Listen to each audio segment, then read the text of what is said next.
Welcome back to Houston Life. The summer heats up and kids are out of school. It is the perfect time for water activities and, of course, getting outside. Tessa? Yeah, but with all that fun in the sun, safety becomes a top priority, right? So we're joined by Gail Gould, also known as the CPR and safety lady. She is sharing everything that we need to know to have the safest summer possible. Thanks so much for joining us. Thank you so much for inviting me because I love talking about this stuff. So the first thing that I want to talk about today is babysitting. Your parents are looking for things for the kids to do, but they're also looking for babysitters this summer. Yeah. Absolutely. So here are some tips when it comes to babysitting. And the first thing, if you're going to hire a teenage babysitter, make certain that you consider the maturity, the emotional maturity of the babysitter and just their emotional readiness. You know, some kids are ready at 10 to babysit. Wow. Others are ready at 11. There's no minimum age requirement for babysitters here in Texas, but the American Red Cross and Safe Sitter both say around 11 is probably about as young as you want to go for a babysitter. Wow, it's such a good point. And the maturity, I interesting. think, too. Like, you know your kids, you know when you have a conversation, the maturity level of Yes. someone. Right. Also, we just had a list of tips on our screen just now, but having emergency contacts close by, So first aid important. skills. Do you Yes. find that a lot of parents, you know, maybe they leave 20 bucks for pizza. This is our phone number if you need us. Here's some pizza. They don't even really consider safety when hiring a Oh my gosh. babysitter? Well, Derek, it's so important that you leave a list of emergency contacts. You need to leave the phone numbers of both parents. They need possibly the phone number of a nearby neighbor, a nearby relative. Put poise control up on the wall, 1-800-222-1222, in case your child eats something that or consumes something that is poisonous substance. Wow. Really, really important. Also, let the babysitter know, do not be fearful of dialing 911. If they think there's a life-threatening emergency, they need to know when to call 911. So, so important. Emergency exits. You need to give the babysitter a tour of your house. Show them the quickest exits to the house. Show them the bedrooms, the bathrooms. If there's a swimming pool in the backyard, you need to make certain that the door is locked and the gates are locked to the swimming pool, and then have a conversation with the babysitter. Are you going to take my kids swimming? And if they are, make certain that the babysitter is within an arm's reach in the pool of all kids under the age of 8. Very, very, very important. Yeah, I think it's safe to say, like, you shouldn't assume that your babysitter knows. I mean, because if you're talking 11, you know, think about world experience. An 11-year-old doesn't Right. have a ton of it, so they're not really thinking about, okay, is this kid allergic to something? What Yes, are well, the I'm so precautions glad to you take? brought that up. Food allergies. 1 in 12 school children has a serious food allergy, a life-threatening food allergy. Wow. My child being one of them. So if your child has a food allergy, be certain to let the babysitter know. And also, it's very important to let her know what symptoms your child's going to exhibit if they do ingest the food they're allergic to. People always think of hives. Hives are not always there with food allergies. They may have a swollen face, a swollen nose, swollen lips. They may vomit. They have made diarrhea. So give the babysitter heads up. Here's what my child's going to look like if they have a food allergy. And then you want to make certain that you have the EpiPen ready available and show them how to use it. This is the coolest EpiPen. This one talks to you. Contains no place black end against outer thigh. Oh. Wow. 1. So this is the one my son Training carries. Then you have to let the babysitter know, in addition to using the EpiPen, they also need to call 911 because the child needs to go to the emergency room in addition to using the epinephrine. Wow. This is the only life-saving medication that will help somebody that has a severe allergic reaction. Finally, all babysitters need to know CPR and first aid. I Okay. trained so many teenage babysitters in CPR and first aid, said they need to know what to do if your child stops breathing. They need to know what to do if your child starts choking. And that brings me to another topic, which is if have a discussion about what they're going to feed your child. If your child's under the age of 4, you don't want them eating whole hot dogs, Yeah. whole grapes, Right. peanuts, popcorn, hard candy. Those are choking hazards. But if your child chokes, you want to make 110% certain that the babysitter knows what to do. The babysitter needs to know what to do if your child starts bleeding, if they bump their head, if they have a seizure. These are all things that they learn in the CPR first aid class. Wow, and it sounds like a lot. Obviously, like, we want to not alarm our viewers. We want to educate Right. them. Starting the Absolutely. conversation, and I think a lot of people are afraid to start that conversation. Does that begin with the babysitter's parents, or directly with the babysitter, or both? I would say both. I would definitely say both. You know, usually when you set up a babysitter, you're communicating initially with the parents, and then if it's a 16 or 17 or 18-year-old, then maybe communicate with the child. But absolutely, it does sound like a lot, but we're talking about your Life child's and death. life. Right. You're For absolutely sure. talking. Can I do a very quick CPR demo here? Please do. Absolutely, yeah. All right, so, for children, you have to breathe. For teenagers and older, you no longer need to breathe into the victim.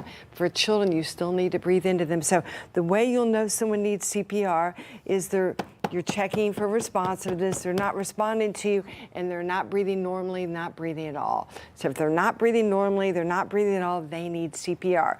So I've checked for breathing, no normal breathing. So with a child between the ages of 1 and 8, you're going to use one hand for CPR. Okay. And you're going to give 30 chest compressions that look just like this. You're pushing down how far, Gail? I'm pushing up to 2 inches, Derek. Okay. So- And don't be conservative on this. I mean, people need to Yes. not be afraid to really push You are down, exactly right. Do not worry about hurting the victim.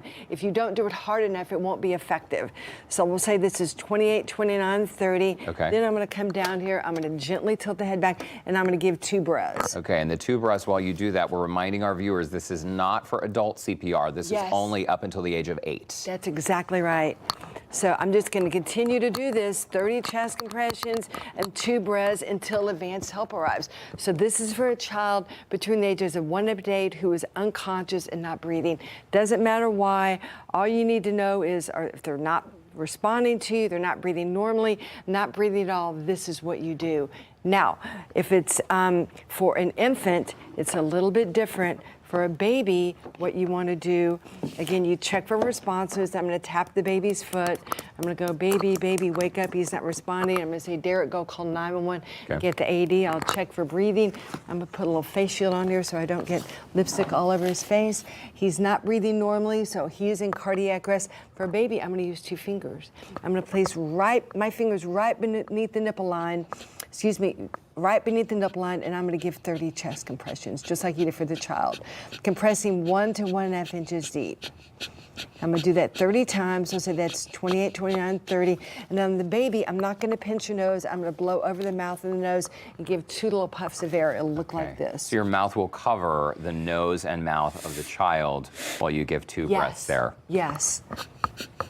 And this is so important. I mean, like we mentioned, babysitting, it should be fun, but your babysitter should be certified and able to handle an emergency like this. Yes. Absolutely. Absolutely, Okay. positively. Okay, I think we're going to take that to break. Gail is sticking around with more safety tips. Don't go away. Houston Life will be right back.